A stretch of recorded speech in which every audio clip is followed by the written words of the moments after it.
Hi everyone, I'm Catherine, the artist behind Bigelow Fine Arts. I'm continuing my journey through the Enchanted Forest on this lovely spring day following the map and directions. I see many wonderful sights and an owl peeking down at me as I follow the meandering trail through the forest. Come join me on my journey through the Enchanted Forest to discover the mystery that awaits in the castle at the center. Welcome to part 3 of the beginner lesson. Remember, this page may not look beginner-friendly, but every page can be made beginner-friendly. I believe in you and I know you can do this. So if you have to, grab a sheet of paper, cut out a hole to block out the rest of the page, and come color along with me as I break this page down into pieces. More leaves today, and I am coming in with a light layer of grass green to fill in the interior portion of these window pane leaves. I am keeping a light hand as I want the leaves to be light green, so I want to be able to blend more colors over top. If you haven't already, go ahead and hit that subscribe button. It helps keep you informed of when I post new videos, as well as join in on the color alongs. I have palettes and timestamps in a Patreon post, so go check that out if you want the whole list of colors. Subscribing is the best way to keep up with the color alongs.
To give the leaves more shaping and dimension, I am using the dark green to add in shaping to the top and bottom of each window pane section. For now, I am keeping my layers light to block in the shaping and get a feel for what I am looking for. I don't always begin a page with a plan. Many times I just make things up as I go. Some things I like to recycle from page to page, and if you go back and check out the compass video, I worked up a similar leaf to this in a similar color scheme. It is easier that way, and I also feel like since this book is documenting a journey, that many things would remain consistent over the course of the journey. So I feel it is perfectly acceptable for similarly shaped leaves to have similar color palettes. If you notice, I tend to twist the pencil in my hand quite a bit. I do that on purpose. As I lay down some color, the pencil dulls slightly, but as I turn the pencil, I get a new slightly sharper edge that bites into the paper a little better. So I continually turn the pencil, feeling for that bite. A sharp pencil versus a dull pencil actually feels different against the paper. When I am working on a large amount of background, the pencil dulls quite quickly and I can feel it almost gliding across the paper rather than biting into the paper. As it glides, I notice I get a lot more white spots that don't get filled in as opposed to when the pencil bites into the paper and I get a much smoother fill with fewer white dots of paper showing.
Now I come back through with the dark green again, and I add in another layer, darkening up the shading and making the leaves look like they are pillowing up in the middle.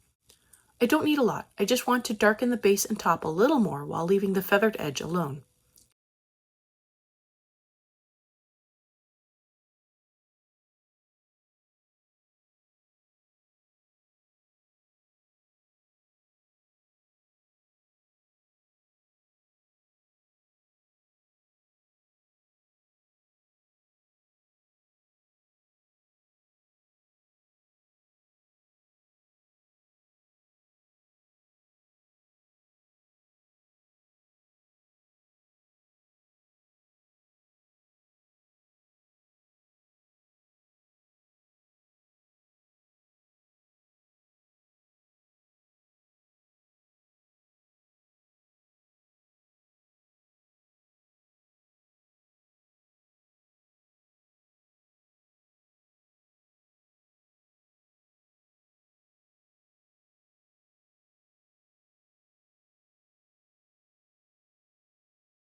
Now I can blend out the dark green into the light green with the permanent green.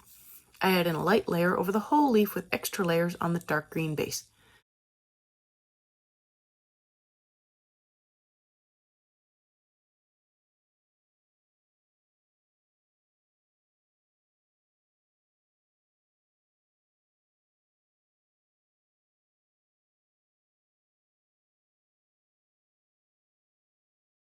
And my light is a little wonky. I just want to add in light layers. This blends the colors together, fills in the tooth of the paper, and helps smooth out the gradient more. If you've made it this far and have enjoyed coloring along with me or just watching this page to come together, I'd appreciate it if you'd give me a like and subscribe to stay informed of when I post more videos. It really helps me out. Check out my blog posts on Patreon. I have a short write-up, my palettes, and a list of the chapter breaks, and they're available for everyone. If you have any questions or page requests, please leave them below or reach out to me on social media. I put a list of chapter breaks in the show notes, as well as a list of equipment I like to use. If you use any of my affiliate links, it really helps me out without costing you a thing. I post 3 times during the week, and subscribing is the best way to stay in the loop.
I come back in with the dark green to darken up the shadows again. Since I added in the permanent green, it darkened up the whole leaf, causing the dark green to become washed out a little. So I can now come back in with the dark green and add in more layers to darken it up even more. With the other greens in place, I have a better idea of how much darker I can go. There's no need to rush the process and trying to get the perfect color on the first layer. That is just too stressful and wouldn't work for me. By adding in light layers and blending them slowly, I have more fine control over the color and can even fix little mistakes more easily.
With the grass green, I add in a layer over the whole leaf to blend all of the colors together a little more. This will also add in another layer over the highlight, which was looking a little thin on color. This is again a light layer with extra layers on the shadows as needed.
Since I went out of the lines a little, I am coming in with my eraser to tidy up some of the overage.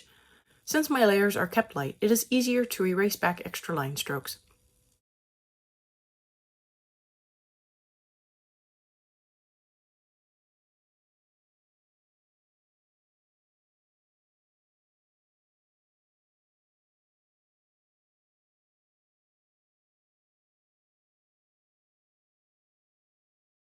Finally, to get the contrast up even more, I come in with sepia at the top and bottom of each window pane section and darken up the color. I don't need a lot of color, just a little helps boost the contrast.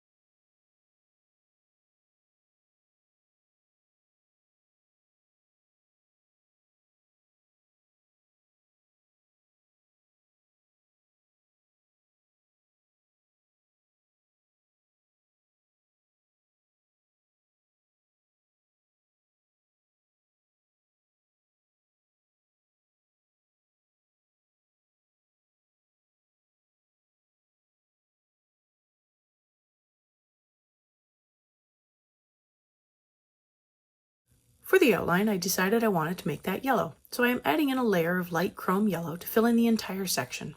I'm using slightly more pressure than I normally would, but this is a small area and I don't plan on blending any other colors in with this yellow. I just don't want to press too hard and cause any impressions on the pages underneath. Another reason to have a protective sheet under this page.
Now that I have those leaves finished, I wanted to get going a little on the background.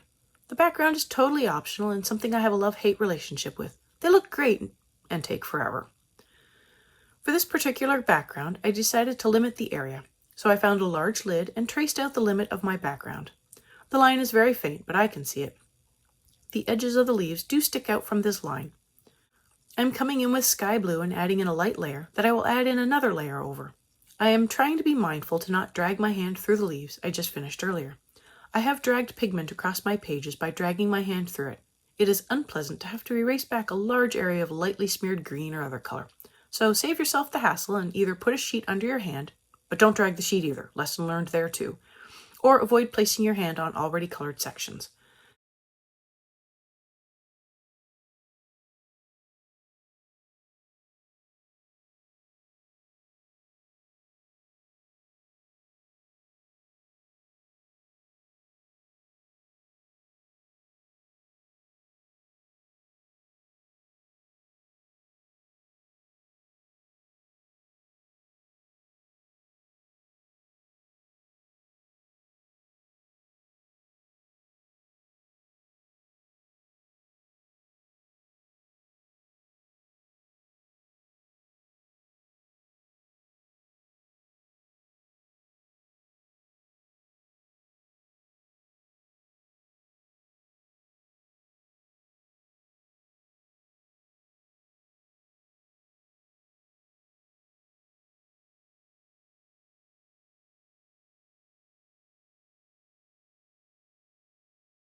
And here is the second layer I was mentioning earlier. And that is it for now. Thanks for joining me on this adventure today. Let me know below or on social media if you colored along. I'd love to know how you did. I believe in you and I know you can do this. I want to thank you all so much for coming along and joining in with me on this coloring journey. I appreciate all my subscribers and look forward to more of you joining in and coloring along with me. Please like, share, and subscribe to help that happen. Until next time, happy coloring.